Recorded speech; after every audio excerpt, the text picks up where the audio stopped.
యాదిరెడ్డి అనే తమ్ముడు ఇచ్చిన తెలంగాణ సోనియా గాంధీ వెనక్కి తీసుకున్నది.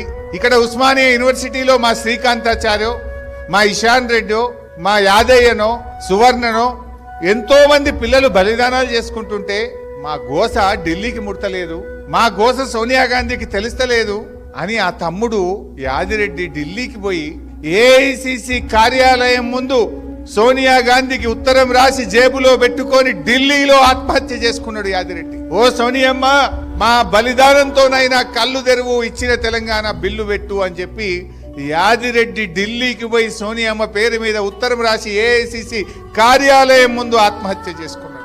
ఆ తమ్ముడి శవాన్ని దేవాలని రాత్రికి రాత్రి వినోదన్న గారు, కేటీఆర్ గారు, ఈటల రాజేందర్ గారు, మేము నలుగురం అర్ధరాత్రి ఢిల్లీకి పోయినాం. పోయి ఆసుపత్రి ముందు నిలబడి ఆ శవాన్ని తెద్దామని మేము ప్రయత్నం చేస్తా ఉన్నాం. అక్కడ ఢిల్లీలో ఉండే ఏపీ భవన్ కు శవాన్ని పంపిస్తాం అని పోలీసు వాళ్ళు మాకు చెప్పారు. మేము ఏపీ భవన్ కు పోయి అక్కడ మేమందరం ఉన్నాం.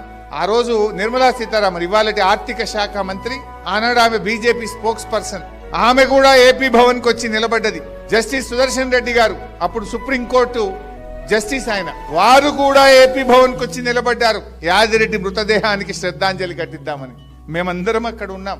కానీ ఆనాటి సమైక్య పాలకులు ఆ ఏపీ భవన్ నుంచి ఒక ఉత్తరం ఇచ్చారు, శవాన్ని ఏపీ భవన్ తేవద్దు, అట్నుంచి అటే విమానాశ్రయానికి పంపండి, లేదా అట్నుంచి అటే దాన్ని మార్చురీకి పంపించేయండి అని చెప్పి. మాకెంత ఆవేశం వచ్చింది, ఎంత బాధ కలిగింది.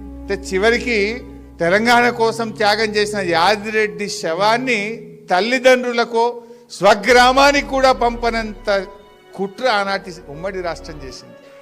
ఆనాడు ఈ రేవంత్ రెడ్డి ఒక్కడు మాట్లాడితే ఒట్టు, వీళ్ళు మాట్లాడితే ఒట్టు. మేము ఆ రోజు పోరాటాలు చేసినాం.